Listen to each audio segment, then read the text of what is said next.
Hi hello నమస్తే welcome to my channel. Hi అండి. రీసెంట్గా అయితే మా అమ్మ మా ఇంటికి వచ్చింది కదా, అప్పుడైతే రాగులు తీసుకొచ్చింది. కానీ అవి అస్సలు చేయలేదండి, మంచిగా చేయలేదు. నేనే మొత్తానికి నాకు అస్సలు రాగులే చేయడం ఎప్పుడు రాదు, ఇదే ఫస్ట్ టైం అనమాట. ఇంట్లోనే నేను గాలించి జల్లించి ఏదో ఒక నాకు వచ్చిన ప్రయత్నం చేసి, ఇంకా మాకైతే ఫుల్ వర్షాలు ఆ మధ్యనంతా పడ్డాయి. ఇంకా ఎండ కూడా రాలేదు, ఏదో లక్ బట్టి ఇంకా ఒకరోజు ఎండ వచ్చింది. ఆ రోజైతే ఇంకా ఫుల్ ఎండలో నేను 10 సార్లు తిరుగుంటాను, కిందకి పైకి ఆరబెట్టడం జరిగింది. మొత్తానికి ఇంకా మిల్లుకి ఇద్దాము అన్న టైంలోనే పక్కనే మాకు షాప్లో ఉన్నాయి, అక్కడైతే రాగులు ఆడిచ్చారంట.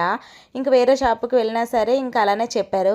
ఇంకెందుకులే, మా చిన్నోడికైతే ఒకప్పుడు నేను సెర్లాక్ ప్రిపేర్ చేసేటప్పుడు అదే హోమ్ మేడ్ సెర్లాక్ అయితే ఇంట్లోనే నేను మిక్సీలో పెట్టేదాన్ని. ఇంకా రాగులు ఎందుకు ట్రై చేయకూడదు అనేసి నేను ఇంట్లోనే రాగులు చేశాను. ఇంకా వెంటనే ఎప్పుడు కూడా రాగి పిండి అనేది మనం ప్రిపేర్ చేసుకునేటప్పుడు ముందు రోజు నానబెట్టి చేసుకుంటే చాలా మంచిది, అది చలవ చేస్తుంది, పిల్లలకు కూడా మంచిది. ఓకేనా, బాయ్.